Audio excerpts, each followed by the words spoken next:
Hey guys, so welcome to the next episode in this series here. Extus Justin here. And if you're watching this interview anywhere else but our private community called High Ticket Client Attraction Insider Circle, our private Facebook group, be sure to come join us. We definitely love to have you. That group was put together specifically for coaches, consultants, service providers who are serious about getting to six and seven figures within their businesses. So if that sounds like you, be sure to come join us, okay? Now, with that being said, let me introduce you to my next guest here, Brigette Iarrusso. Hey, Bridget, how are you doing? Hi, how are you? Thanks for having me. I am doing awesome as well, too, and welcome. So tell us, Bridget, what is it that you do? So, I am a business coach Mm-hmm. and I specifically focus on supporting conscious capitalists, people that care deeply about social impact, doing business with a people first mentality and a people first approach, and people that don't just put profit above human relationships. And I work predominantly with coaches, consultants, and healers. Mm-hmm.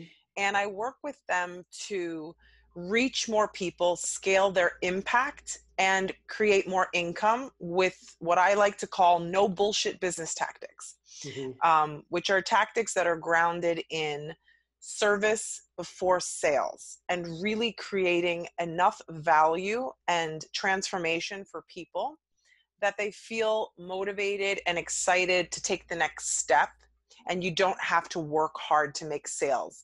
And so one of the ways that I teach this is through what I call sales flow. It's a framework that I teach, and there's lots of elements to that, and we can talk about it more later.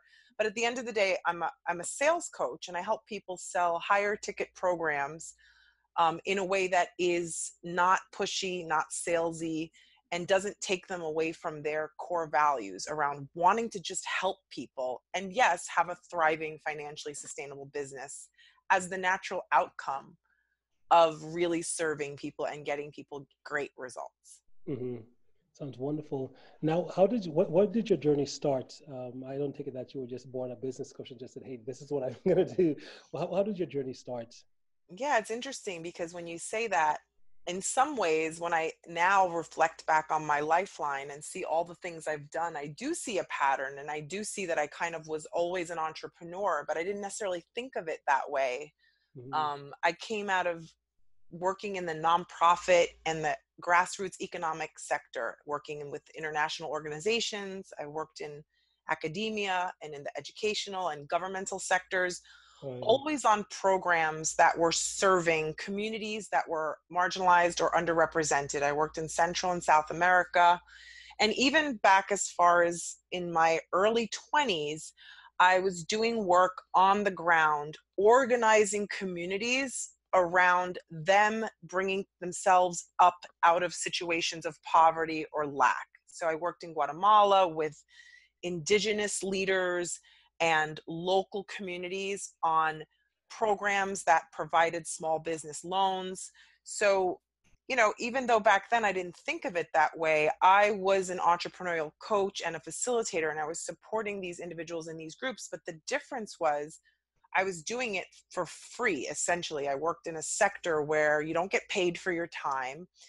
And in many ways, I've had a deep awareness of the method and the model that we were using back through the years. And that framework was about saving those people in some ways, which has not ever been resonant with my core values, right? Because as a coach, as you know, Extus, we don't save people. We don't People are amazing and they have their own ways of getting success. We just pull it out of them, right? So Right. even back then, I thought to myself, the ways that we're doing this are weird. And these people are really amazing and resilient and can get themselves out of these situations if they just have the right access of information, tools, and resources. So my journey started back then.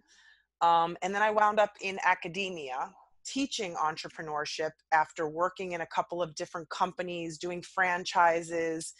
And what I learned is I got to see the side of business that was not for me. I got to see the side of corporate social responsibility campaigns and business and programs that always felt somehow out of alignment for me, right? So throughout my journey, I've always felt like I see a different way of doing things than what is the norm. And yet I feel like my way of doing things is disruptive, or it's problematic, or it's going to kind of push people too far, which is that entrepreneurial side of myself. But in truth, back then, I thought, oh, I'm not doing this right, or I'm not fitting in these places. I'm not following the rules. Why can't I get this right? Why can't I work in these organizations? And I Right. was always coming up in these conflicts, right? So, yeah, that's just a little bit of how it started. Hmm. Okay, perfect, perfect. Now, what happened next in terms of because making that leap as far as and I think all entrepreneurs kind of see that way as well too, which is what you said, which is you saw how it was done and you saw how everyone else did it, and you just knew you had a better way, a different way, or something that you Different believe way. would work better. Now, how did that happen for you? Was it like a conflict where you just decide, okay, I just had it and I'm gonna go do my own thing? How did you make that transition? Yeah, that's a great question. There was a conflict. Hmm. And it was a conflict at this big academic institution. So I was hired to teach entrepreneurship. And automatically, I noticed that the curriculum and the approach to teaching business for me was very dated and out of sync with my view, my worldview, because I was constantly wanting to innovate and think out of the box and say, throw away the textbooks. What is this curriculum? This is not how business is done. Let's talk to actual business experts. Let's bring them into the classroom. Well, they need a degree. But why? They have a successful business. They've bought and sold 25. They're a venture capital. Well, they need a degree. They have to have these forms. Oh, so I thought you were Okay, saying so the people wanted to the people you wanted to bring in, they were saying they need to have a degree or they had they to need to have a have all study. these specifications to come be a guest lecturer in your course. And I'm like, Uh-huh. but these people actually know how to like successfully launch and scale businesses. These are the people the students need to hear from. And so I was constantly battling. And then the students loved my course, but my course was very disruptive. I wasn't following the rule books. I wasn't using a curriculum. I was putting them into groups and taking them out into San Francisco and giving them business case studies and challenges and putting them to the task of like actually launching an idea and working through all the pain points and challenges and the team fighting, you know, and I was giving them this real hands-on experience. And I Hmm. was constantly butting up against the administration that was like, tone it down, Brigette, or play by the rules, or we can't do that, or that's not allowed. And I'm like, but this is what we're trying to get. We're trying to help these kids become entrepreneurs. Like, why can't we do this? And I always Hmm. had to fight to do the things that I knew that they needed. And, you know, I was really, really getting frustrated in that role. You know, I was teaching in the classroom and then I was on the administrative side. And I was just looking at like all the bureaucracy and how gummed up it was. At the end of the day, these were international students coming to the Bay Area, the home of the unicorn companies, and these kids don't want to be stuck in a classroom hearing about Hofstede's financial models and all these like really boring academic structures. They want to understand how business is done. And I'm not this kind of cookie cutter teacher. I call bullshit on systemic things in business that aren't working. I'm very direct in my communication style, and it did not fit. And Hmm. I don't know how I managed to stay there as long as I did, but I ultimately went on maternity leave. And during that time, this is where the whole thing came to a head, because I was already having that conflict there and I wasn't in love with my position anymore. I was becoming disillusioned with constantly battling to teach what I wanted to teach, to bring in conscious business leaders, to bring in spiritual business leaders, to bring in innovators, green marketing consultants, triple bottom line, social impact business leaders, like people on the cutting edge of doing business ethically. And Right. mind you, we're light years behind another big Bay Area academic institution. And I'm like, hey guys, they're doing that stuff down there. Why aren't we doing this stuff? Right. So they're not buying it from me. Hmm. So I leave, get pregnant, and then my mom proceeds to have a massive stroke while I'm on maternity leave.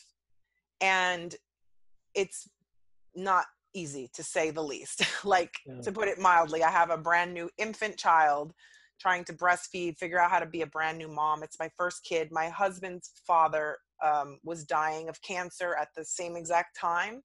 and passed away in the final weeks of my pregnancy.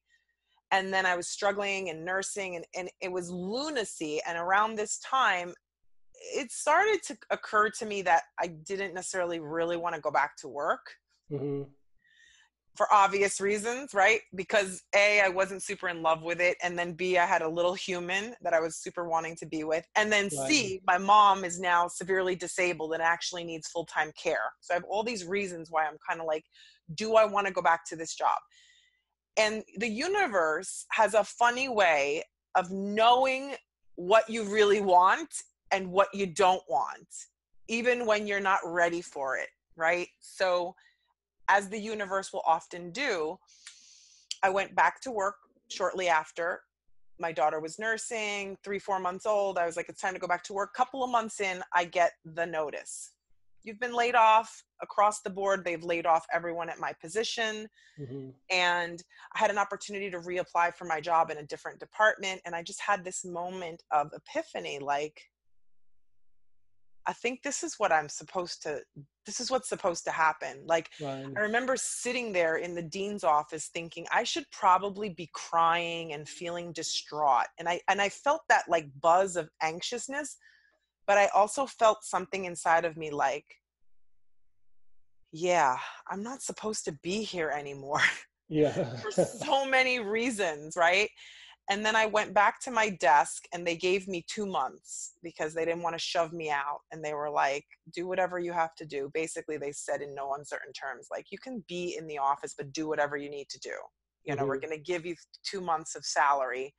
Just show up. So I showed up for work and my phone rang. And my desk phone never rings at my office. And I thought, who's calling me? It's not an internal number. And I pick up the phone and it was one of those same people that I had tried to battle to get in to be a guest speaker in my class. Mm-hmm. Amazing business coach, amazing mentor, amazing life coach. And I did battle and get him in as a guest speaker, but something about our chemistry in my classroom, we really connected. And so he called me and said, Brigette, it's me, Hans. And I was like, Hans, what's up? What are you doing calling my desk line? He's like, oh, I looked up your number in the directory. I'm sorry to bother you. I know you're so busy, but I'm launching a huge coaching program. And I know this sounds crazy, but I feel like you're supposed to be my partner in this. And I know this is going to sound like, I know we don't know each other that well, but I just feel like you're the right person to do this. And I want to have coffee with you and just talk about it. But I know you're really busy with your job at the university. And I said, it's funny you just said that because I got laid off yesterday.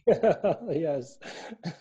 And in the moment before the phone rang, I literally remember saying to the universe, I'm ready for something big. Like, I'm ready for something way, way better than this job, what I'm doing right here. I know Right. I'm so much better than this, and lo and behold, he had this project he was launching. He was building a business coaching program. He wanted a partner in it. And now, mind you, that first business endeavor didn't go well. That's a Mm-hmm. whole other story. We went down, and we can talk a little bit about it because we did all the wrong things Right. as partners. And it went south hard. We didn't make any money. We didn't launch anything. And we ultimately dissolved that business partnership. And it was painful at the time. But in retrospect, I can see where his heart was. And I can see the gift he gave me, because we didn't see eye to eye, because at the end of the day, I wanted to launch an imperfect beta program, start selling it to people, bring people in and move through the program imperfectly, which is, as you and I know, the only way to launch anything. That's Right. actually how you launch. And he was caught up with perfectionism and how people were going to perceive it. And because of his former work in Silicon Valley, he didn't want to put anything out that didn't look polished.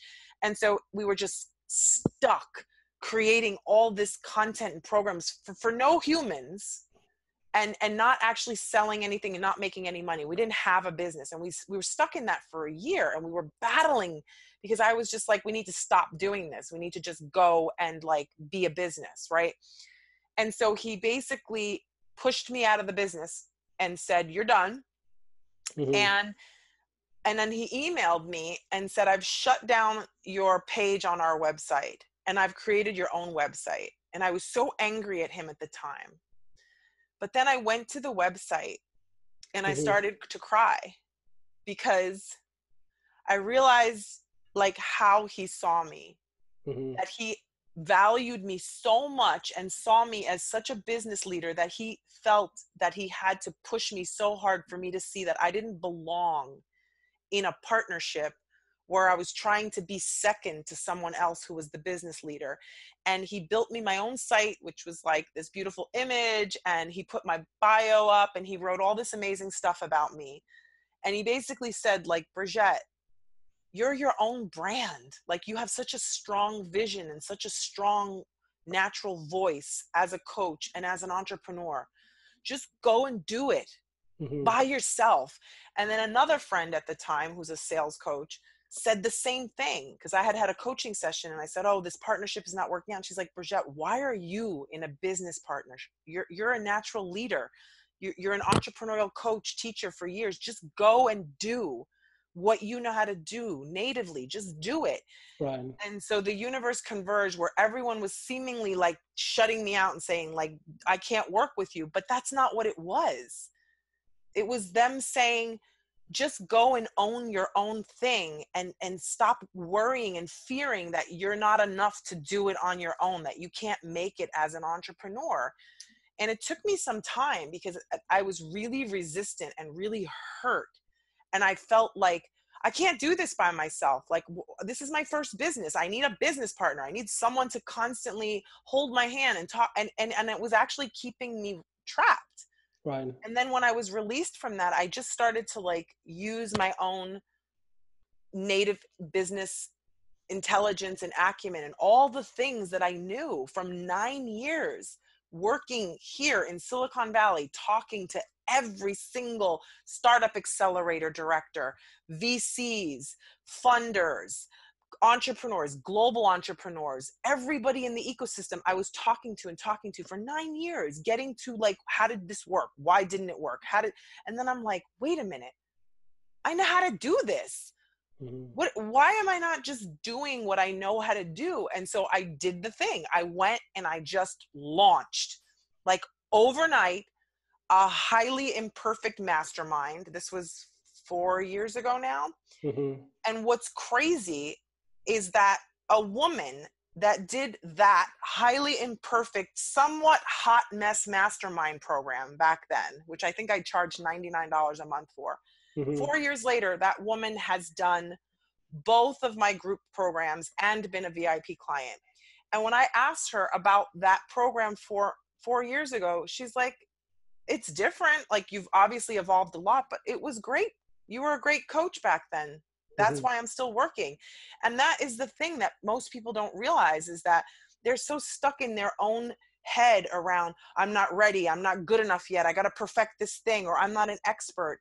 And it's all our own BS. It's all our own story about ourselves, right? And it takes sometimes something dramatic to help us like intercept that story and have that awareness of like how amazing we truly can be, right? Mm-hmm. When we unlock that fear mindset and say, "No, I'm able to actually serve people and do something great and create value for people, even if it's not perfect, even if I don't have the perfect website and my program is not perfectly polished and every piece of curriculum's not," and none of that stuff matters at the end of the day. Like, if you're a coach or a consultant or a healer, your unique service, your magic, your journey, the way you've uniquely arrived at where you are and the ways you've survived and succeeded, those are the gifts that you give your client. And yeah, you can give them other things, but we get so caught up in all like the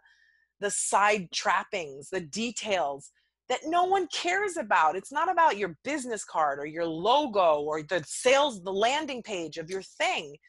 And it's about you. You know, people are investing in working with you as a human being. They could invest in working with anyone. And I had that awareness and I realized that like all those other things would get perfected on the way. But if Right. I just let go of perfecting them and focused on working with people one-to-one and just giving people my all and getting people results, then my business will grow. If I Mhm. focus on serving and impacting people, and then when I had the autonomy to do it my way, I came to the realization, like, this is the way. This is the way forward, right? And Mhm. this is exactly what I teach my clients. Yeah, that is so powerful. So one thing you mentioned as well too, and I see it so often, which is again, just like I have certain individuals come to me and they say, "Hey, what do you think about my LinkedIn page? Or what do you think about this headline? Or what do you think about this?" And that type of stuff drives me crazy simply because I know that at the end of the day, the place where this really matters is in number one, relationships and conversations.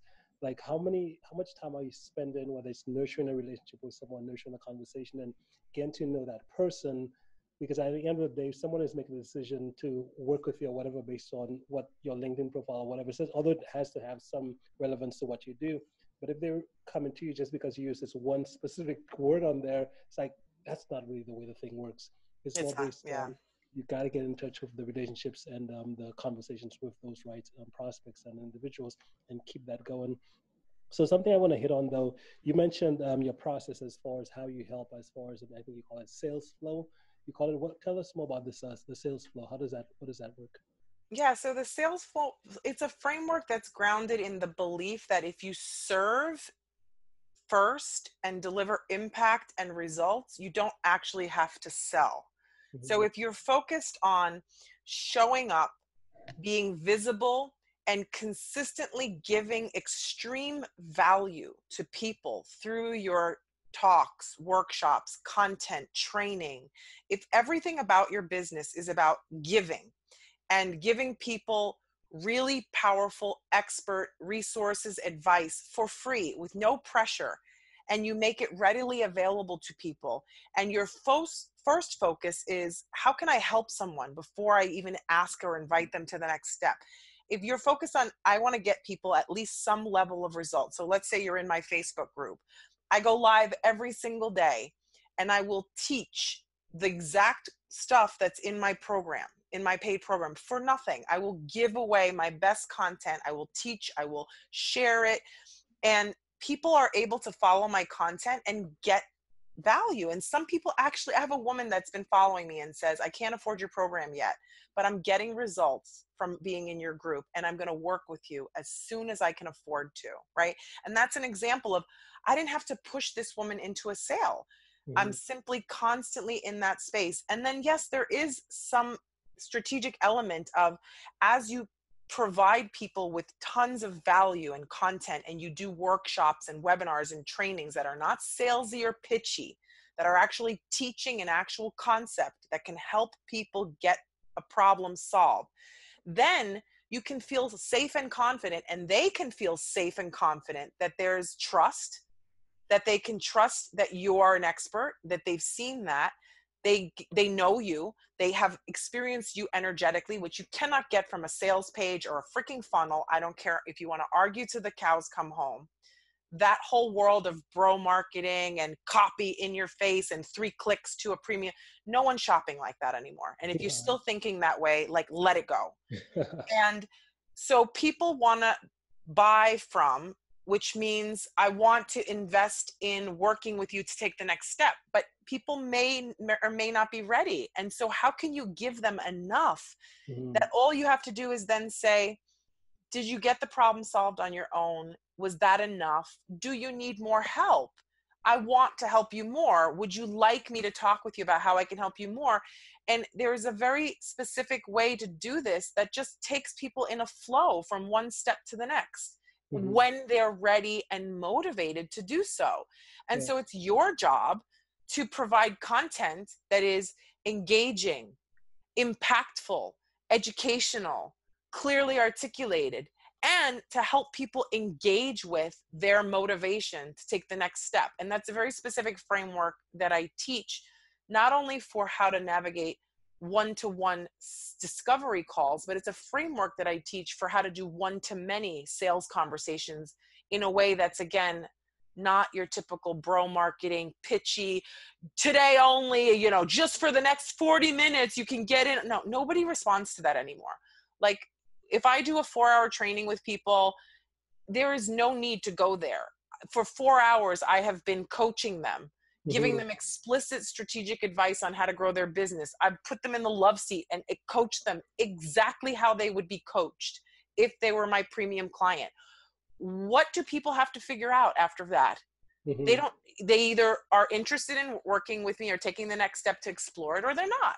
But I've given them everything I could possibly give. And so I help coaches, consultants, and healers to do a couple of things. One of the things that's first and foremost is you have to own your unique expertise. And a lot of people have yet to do that first step. So the first step is I help them look at all of the value that they bring, not just their certificate or their degree or all the formal stuff, but I help them own all their lived experience and articulate their unique brand, why they're uniquely suited to solve a problem for their ideal client. So I help them get crystal clear on that. And then I help them map their signature solution in a way that's really polished and professional. Not, I'm a life coach, or I'm a business consultant, I'm a sales coach. Like those terms mean nothing, right? So I help them come up with their own specific framework that makes it really explicit that they know what they're doing, they have a way of doing it that's structured, and they get people a result, right? So I help them design that framework.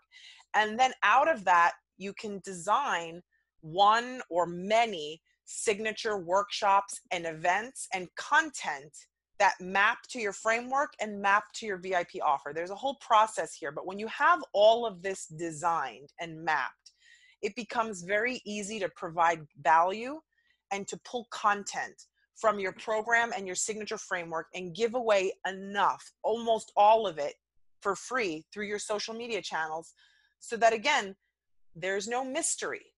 People would know exactly what it would look like to work with you. People like to try before they buy. And this is a way to do it that's scalable, so that in a one-to-many format, you can give enough people enough value, and those that want your help will step forward. And this is where there's the piece that's in integrity, because if people can't afford to work with you, they're not cut out of the picture. Anyone that wants to do my program for free can access the videos, the training, the worksheets. Go at it. Find what you need and work on it. And then when you get to a place where you can afford to work with me, you are invited to have that conversation. There's no need to pressure people. And it's a very different methodology. It's almost the reverse methodology that's taught by certain funnel brands and certain brands of upselling and marketing strategies that are really an approach that is aggressive, that is about pushing people into something that they're not ready for. And this sales flow approach is the exact opposite. It's truly an abundant approach that gives people so much that by the time you come back to them and invite them for a conversation, they are absolutely interested and excited because they already know where you're coming from. And again, they've received a transformation. So there's no like, I'm worried or I'm afraid this person can't help me, right? So I've been teaching that framework for a couple of years now. I've built my own business on it. And it's really amazing. It's really amazing. I get emails and inbox messages all the time from people who are not even yet my clients. You know, thank you so much for your trainings. Your content has helped me so much. And I don't know if all those people will become clients, but it doesn't matter, because the thing that entrepreneurs and anyone that's in the service business needs to understand, that abundance is not transactional. It's not like I give Extus a free coaching session and then in 3 months, Extus will bring me a client. Right. Maybe, but the universe has a big infinite bucket. And so the more you give and the more you put out and the more people you create impact for and serve, you may do all this over here and then seemingly out of the blue, other opportunities will happen, but they're interrelated, right? So it's hard to explain, but when you trust in that universal principle of abundance and you put out abundantly, and then again, you're strategic and you invite people to the next step. I'm not suggesting that you just sit with your crystals and wait for the business to happen, because that's the other myth, right? In the early stages of business, you need an active process to track and follow up on people that are interested in working with you.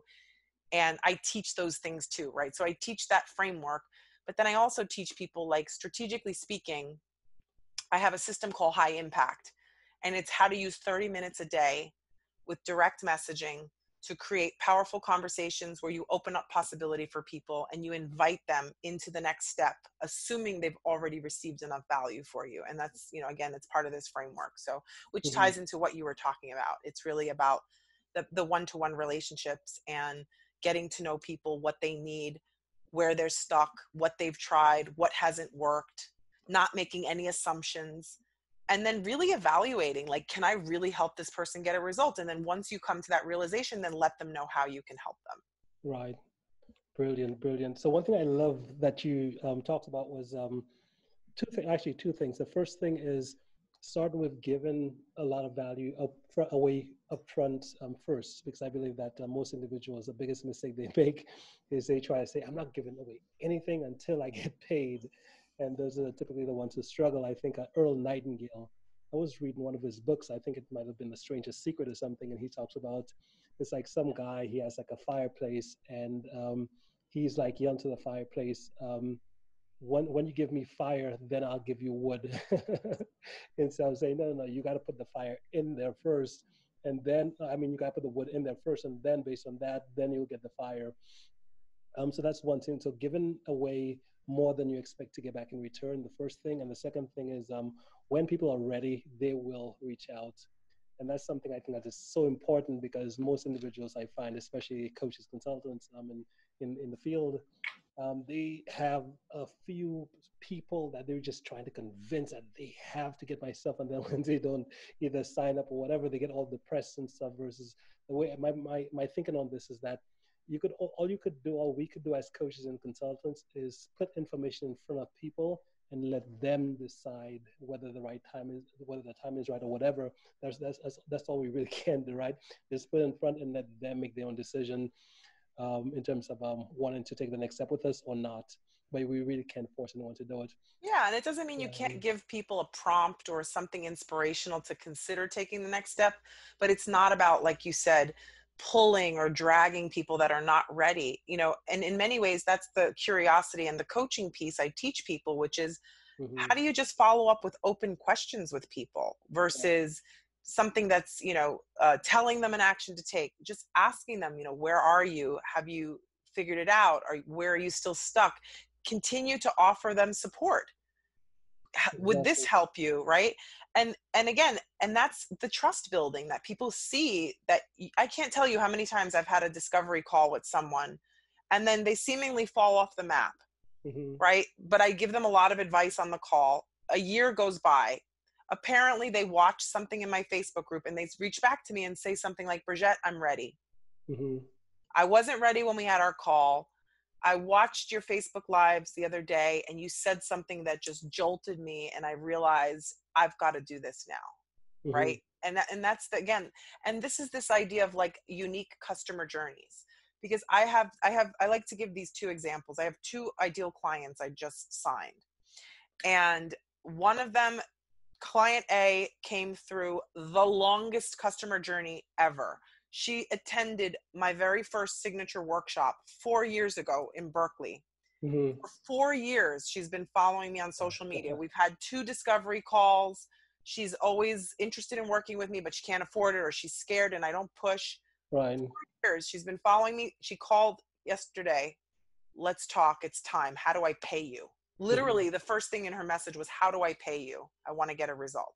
Yeah. That's customer A. She took a really long customer journey. She needed a lot of time to consume and trust and follow me. Then customer B, I did a 2-hour free masterclass the other day through General Assembly, Mm-hmm. which anybody's going to be able to access. I'm going to tell you how to access it. She was in the middle of the training with me. I dropped the link to my platform and she booked a call through the link while I was in the middle of the 2-hour training. Mm-hmm. And then we did a discovery call 2 days later and she said she wanted to work with me. She had literally never seen me before. She didn't know me from Adam, but in that 2-hour training and who I am and my core values, she's a Latina woman. I work a lot with, Black, Indigenous women of color, and I speak to that value in my business, that while I work with people of all ethnicities and social classes, one of the biggest goals for me in business is to create space for and center in my community and in my programs women of color. And Mm-hmm. so for her, it was like, I'm done. I don't need to look around. I'm looking for a specific type of woman with specific values. I need a coach. You're the one. It took her 1.5 hours, and the other woman took 4 years. 4 years.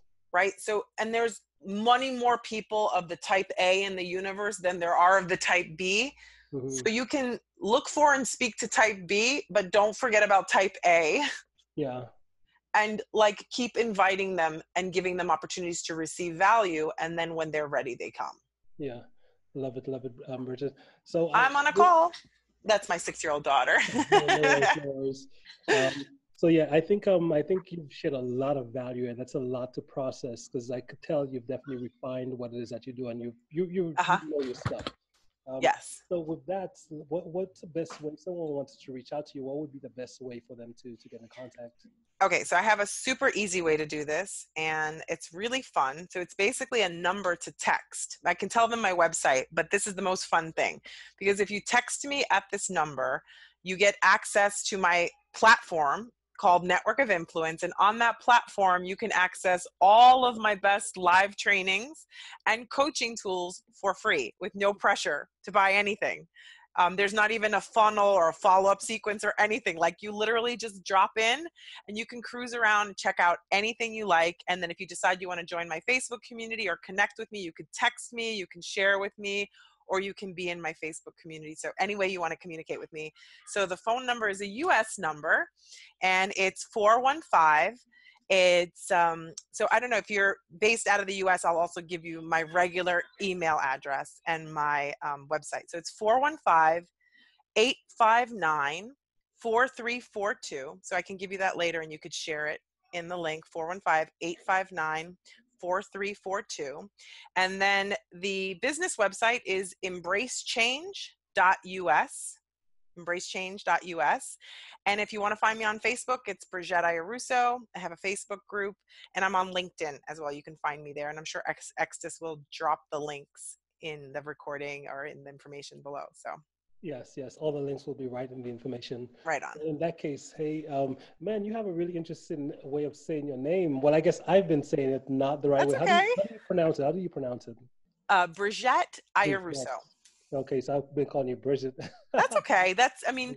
Bridget is the classic Irish pronunciation that most people are familiar with. And then Brigitte is the French pronunciation. And then mine is somewhere in the middle. Right? So, but that's fine. Love it. Awesome. Well, Brigitte, thank you so much for making the time to be here today. Really appreciate it. I know you're pretty busy. So yeah, that's all I've got. I really appreciate it. Do you have any final thoughts before we end here? I guess I just want people to know that as an entrepreneur, the journey is about trusting in your innate value, and everything that you've lived in your life to this point is there to serve you and is part of your superpower and is part of the gift that you have to offer other people. So let go of trying to be something you're not. Don't try to perfect anything. As you are right now, you are good enough. You are more than good enough to be out in the world serving people, creating a powerful impact, getting people results. And if you focus on giving and serving, you will have a profitable business. And let go of just anything that's holding you back and work through the stories, do the inner work. And if there's a story holding you back, don't trust the story. Question the story, look at it and ask yourself, is this true or is something else truer? Because I'm here to tell you that as an entrepreneur, it's 40-50% strategy. You need to have a strategy. You need to know what to do to grow a business. And the other 40-50%, it's all about your belief system, your mindset, and your resilience and your willingness to go after something and do it imperfectly. And in doing it imperfectly, you will find your rhythm, you'll find your flow, and you will become masterful. But you don't get masterful by holding back and waiting. You get masterful by doing it over and over and over again. So just get out there and do your thing. Your success is my purpose. I hope this has served you.